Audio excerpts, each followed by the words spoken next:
श्री स्वामी समर्थ मंडळी, स्वागत आहे तुमचं आपल्या चॅनलवरती. प्रेक्षकांनो, ठरलं तर मग या मालिकेच्या पुढील काही येणाऱ्या भागांचे अपडेट्स जाणून घेऊया आपल्या आजच्या या व्हिडिओमध्ये. चला तर मग सुरुवात करूया आजच्या व्हिडिओला. तर आपण पाहणार आहोत की कशा पद्धतीने आता इकडे रविराज काका, प्रिया आणि नागोबा या दोघांची सगळी मस्ती अगदी उत्तम पद्धतीने जिरवणार आहेत आणि सायलीला आपली मुलगी म्हणून मिरवणार. आता नेमकं कसं कसं आणि काय काय घडतं या सर्व गोष्टींचे अपडेट्स आपल्या या व्हिडिओमध्ये सविस्तरपणे पाहूया. तर प्रेक्षकांनो, व्हिडिओ शेवटपर्यंत नक्की बघा आणि चॅनलला सबस्क्राईब केलं नसेल तर नक्की सबस्क्राईब करा. तर इकडे आता जो प्रताप असतो तो आणि घरातले इतर सगळे पण सदस्य, जसं की प्रतिमा आत्या, पूर्णा आजी, रविराज काका, अश्विन, अस्मिता, या सगळ्यांनाच सायली हीच खरी तन्वी आहे हे आता कळालेलं असतं आणि सगळ्यांना या गोष्टीचा पुरेपूर आनंदसुद्धा झालेला असतो. सायलीच तन्वी म्हणून सगळ्यांनी मनापासून खूप कौतुक केलेलं असतं. तुझ्याकडे बघून आम्हाला नेहमीच तन्वीची आठवण यायची. आम्हा सगळ्यांना नेहमीच असं वाटायचं की जर खरोखर तन्वी असती तर, किंवा तन्वी असली असती तर, की ती तुझ्यासारखीच. त्याबरोबर हे ऐकून सायलीला खूपच बरं वाटतं. सायलीसुद्धा सगळ्या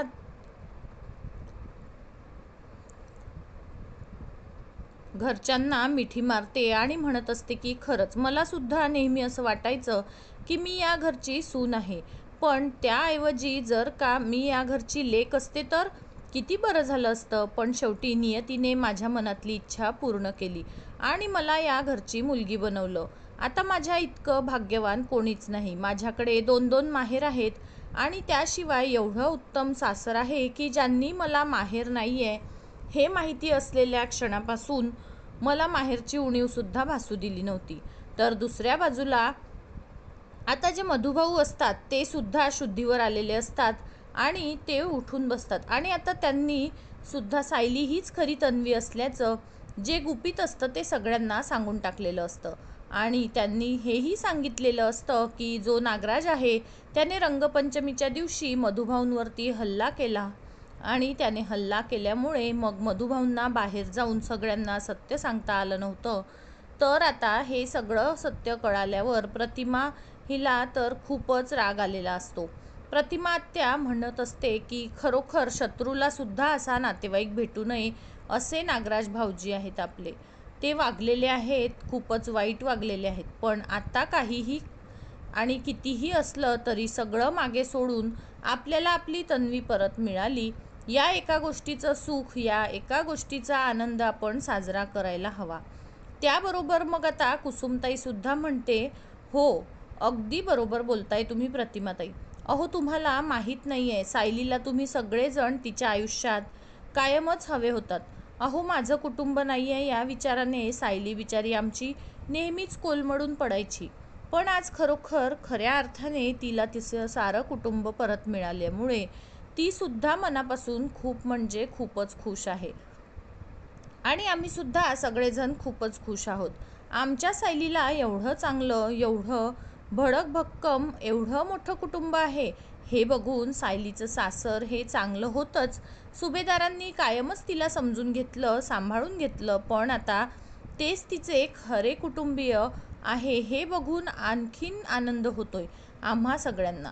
मधुभाऊंनी जेव्हा मला ही गोष्ट सांगितली तेव्हा मला सुद्धा खूप भारी वाटलं. त्याबरोबर लगेचच प्रतिमा आत्या म्हणते की आता आपण कटू आठवणी सगळ्या मागे सोडायच्या आणि सर्वांनी आनंदाने भविष्याची सुरुवात करायची, कारण आत्तापर्यंत जे झालं ते सगळं यापुढे पुन्हा आता होता कामा नये. सायलीने आतापर्यंत खूप काही सोसलंय, खूप काही भोगलंय, पण आता नाही. त्या प्रियाने आमच्या तन्वीची खोटी ओळख वापरून आम्हाला एवढे दिवस लुबाडलं, पण आम्हाला ते कळलं सुद्धा नाही. रविराजने तर त्या प्रियाच्या नीचपणानंतर, खोटारडेपणानंतर शेवटी तन्वीला परत मिळवण्याचा हट्टच सोडून दिला होता. पण आज खरंच सायलीलाच तन्वीच्या रूपात बघून आम्ही खूपच खुश आहोत आणि आता सगळं जुनं विसरून आम्हाला नवीन आयुष्याची सुरुवात करायची आहे. त्याबरोबर रविराज काका म्हणतात, नाही असं कसं, अजून जुने हिशोब सगळे चुकते करायचेत. माझ्या मुलीचं हरवलेलं बालपण, माझा गेलेला संसार, मला सर्वांचा हिशोब हवाय. तन्वी, चल माझ्याबरोबर. आणि मग रविराज काका सायलीला घेऊन आता इकडे तुरुंगामध्ये प्रियाला भेटायला आलेले असतात. आणि नागोबाला सुद्धा आता ते खूप जास्त संतापलेले असतात. रविराज काका म्हणत असतात की काय काय वाटलं होतं तुला? मला कधीच कळणार नाही का नागराज, माझी मुलगी कोण आहे ते? हे बघ, आज सोबत घेऊन आलोय मी माझ्या मुलीला, सोबत घेऊन आलोय मी माझ्या तन्वीला. हे बघ, तन्वी रविराज किल्लेदार उर्फ तन्वी अर्जुन सुभेदार. बघ, आहे ना माझी हीच मुलगी. तुला काय वाटलं होतं? मला कधीच खरं कळणार नाही? कायम माझ्यापासून या सर्व गोष्टी लपून राहतील? नाही, खूप मोठा भ्रम होता तुझा, खूप खूप मोठा गैरसमज. माझी मुलगी ओळखायला मी चुकलो असेल, पण आता मात्र मला माझी मुलगी सापडली आहे. आणि ज्या प्रॉपर्टीसाठी तू इतकी मरमर करत होतास ना, शेवटी ती प्रॉपर्टी जिच्या हक्काची आहे ना तिलाच मिळणार. मी माझी सगळी प्रॉपर्टी, माझा सगळा पैसा अडका, सगळं काही मी माझ्या तन्वीला, माझ्या लेकीला देऊन टाकतोय, समजलं ना? त्याबरोबर हे ऐकून सायली रविराज काकांकडे बघतच राहते. कारण आता तिला कळत नसतं की काय बोलावं. आपण रविराज काका म्हणत असतात, जर प्रेमाने पैसा माझ्याकडून मागितला असतास तर तुला सर्वस्व देऊन टाकलं असतं, पण तू माझ्या बायकोच्या मुलीच्या जीवाचा खेळ केलास, माझा संसार उद्ध्वस्त केलास तू त्यावेळी. आता सायली ही सुद्धा मग नागराज काकांना म्हणत असते, नागराज काका, तुम्ही जे वागलात ना ते सगळं अत्यंत चुकीचं होतं. खरं तर सख्खे काकाच होतात तुम्ही माझे, हे माहीत नसताना सुद्धा तुम्ही फक्त अर्जुन सरांचे काका आहात म्हणून मी तुमच्याबरोबर खूप प्रेमाने वागले. लहान असताना मी तुमच्याबरोबर खूप राहिले. माझा जीव जितका बाबांवर होता तितकाच तुमच्यावरही होता. तरीही तुम्ही असे वागला असाल या गोष्टीवर खरंच विश्वास होत नाहीये. पण आता सत्य तर मला सुद्धा बदलता येणार नाही. खरंच काका, तुमच्यासारखा काका जगात कोणालाच भेटायला नको, अशी मी देवाकडे प्रार्थना करेन. आणि हो, तुम्ही या तुरुंगाच्या बाहेर सुटणार नाही याची सुद्धा खबरदारी माझे बाबा आणि हे घेतीलच. लक्षात ठेवा, आता तुम्हाला तुमच्या प्रत्येक पापाचं फळ हे भोगावंच लागणार आहे. तुम्ही न जाणो किती सामान्य लोकांना फसवलं असेल, लुटलं असेल, लुबाडलं असेल, त्या सर्वांची शिक्षा तर तुम्हाला देव देईलच, पण त्याचबरोबर कायदासुद्धा तुम्ही ही जी काही फसवणूक केलेली आहे ना आमची, त्याबद्दलची शिक्षा नक्की देईल तुम्हाला. जन्मठेप कशी ना अशी सुनावली आहेच, पण आता तुम्हाला साधी मोकळी हवासुद्धा बघता येऊ नये ना, यासाठी सुद्धा मी माझ्या नवऱ्याला सांगेन प्रयत्न करायला, समजलं ना? त्याबरोबर नागोबा मोठमोठ्याने हसतो आणि म्हणतो की अगं, काय करायचं ते करून घे, मला मला काहीच फरक पडत नाही. मला तुरुंगवास झाला, मला फाशी झाली तरी मला दुःख नाही आहे. तुमच्या आयुष्यातली जवळपास 22 ते 23 वर्ष, किंबहुना त्यापेक्षाही जास्त काळ मी खराब केलाय. मी तुम्हाला फसवलंय. आणि काय रे, तू पनवेलमधला नामवंत वकील, जानामाना वकील म्हणून ओळखला जातोस ना?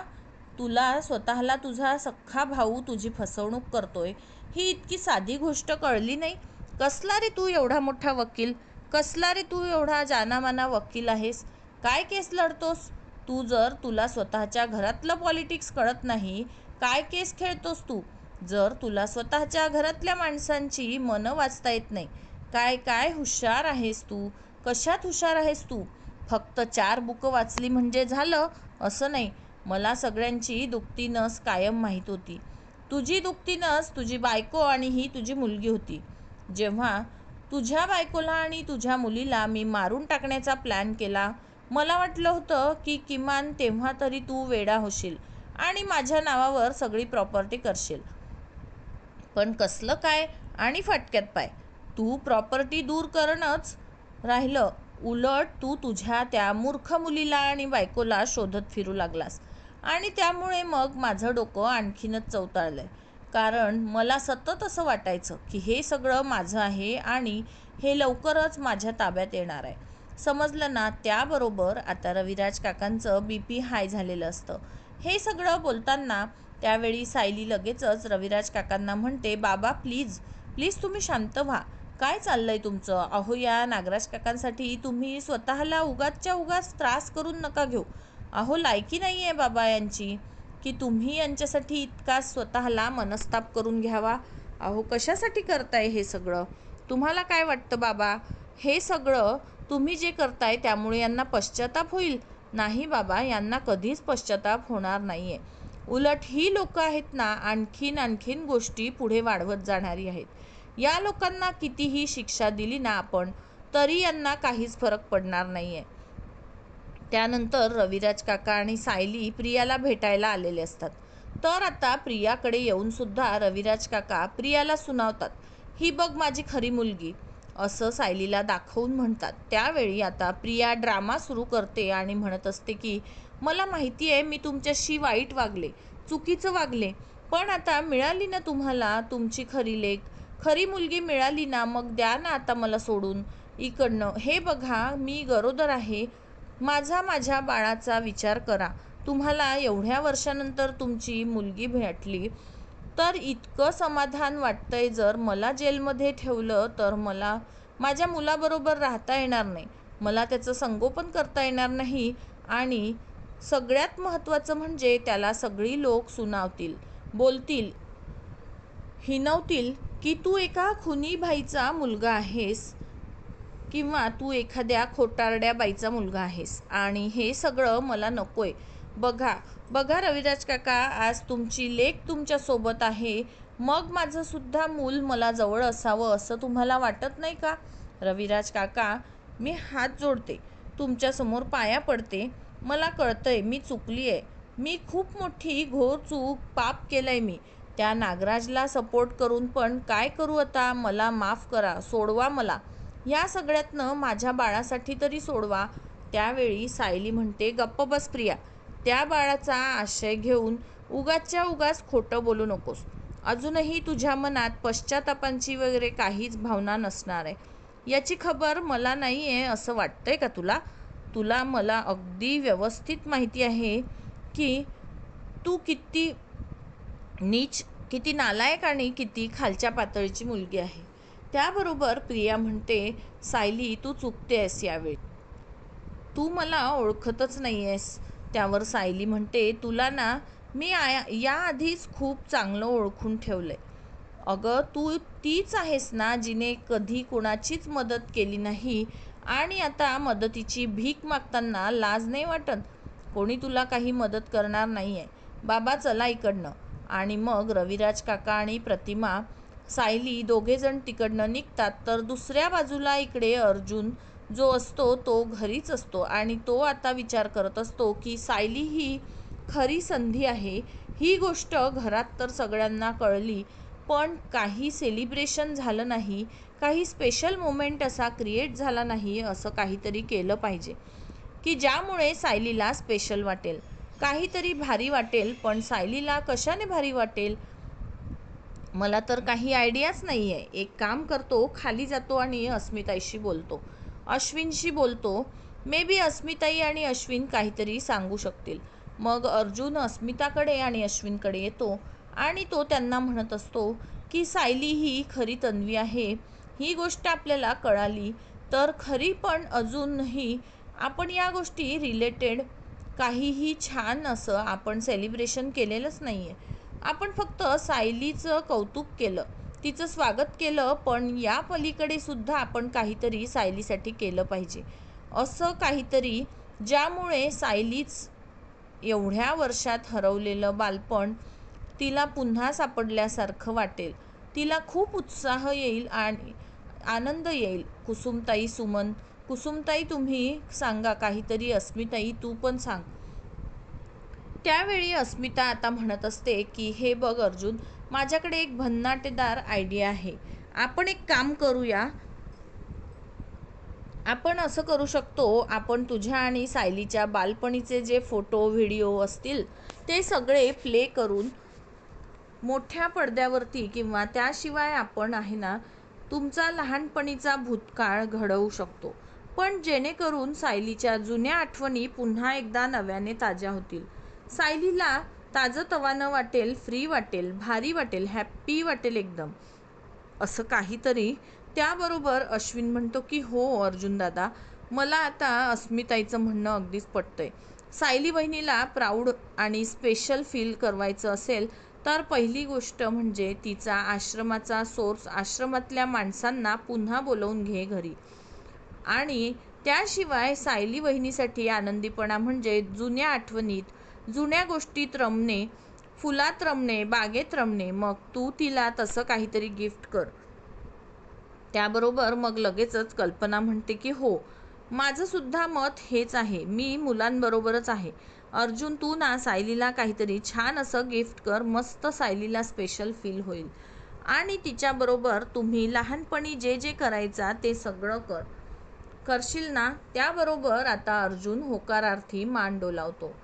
तर इकडे आता लगेचच तिला कल्पना म्हणत असते की आणि अस्मिता तू अर्जुनला मदत कर, तू त्याच्यापेक्षा मोठी आहेस. अस्मिता म्हणते डोंट वरी मॉम, मी करेन सगळं. त्यानंतर कल्पना म्हणत असते की बरं चला, तुम्ही लोक बघता बघता निघायची वेळ येईल, मला ना सायलीसाठी थोडं तुमच्याकडे खाऊ पाठवायचं आहे. त्याबरोबर मग लगेचच अस्मिता म्हणत असते की मॉम हे बघ, तुला जे काही द्यायचं असेल तर प्लीज जरा लवकर आणि पटकन दे. नाहीतर कारण काय आहे ना, आम्हाला लवकरात लवकर सायलीकडे पोचायचं आहे. सायलीने हा सर्व प्लॅन बनवलाय, पण हे सगळं कसं कसं सगळं केलं आम्हाला तुझ्या तोंडून ऐकायचं आहे. त्यावर सायली म्हणते म्हणजे त्याबरोबर मग त्या दोघी म्हणतात की आम्ही कसं बोलायचं, कोर्टात काय, मला काहीच कळत नाही आहे. त्याबरोबर मग सायली म्हणते की कोर्टात एवढा मोठा काहीही घडणार नाही आहे. कोर्टात फक्त मी तन्वी आहे हे पुन्हा एकदा नव्याने सिद्ध होणार आहे आणि ती प्रिया खोटारडी आहे हे मी प्रूफ करणार आहे. त्याचबरोबर मग आता लगेचच अस्मिताई म्हणते पण या सर्वाची काय गरज आहे. त्यावर सायली म्हणते या सर्वांची सुरुवात कोर्ट कचेरी, पोलीस या सगळ्यांपासून झाली होती ना, म्हणून याचा शेवटसुद्धा या सर्व गोष्टींवरती मला करायचा आहे. अहो तुम्हाला काय वाटतं. त्यावर अर्जुन सुद्धा म्हणतो की हो चालेल. एका बाजूला सायलीला सरप्राईज देण्यासाठी अर्जुनने भन्नाटेदार प्लॅन केलेला आहे, दुसऱ्या बाजूला रविराजने प्रिया आणि नागोबाला चांगलंच सुनावलेलं आहे आणि तिसऱ्या बाजूला इकडे आपल्या इव्हेंटची तयारीसुद्धा सुरू झालेली आहे. त्याबरोबरच आता हा व्हिडिओ इथेच संपतो. तर मंडळी, व्हिडिओ आवडला असेल तर व्हिडिओला नक्की लाईक करा. धन्यवाद. श्री स्वामी समर्थ.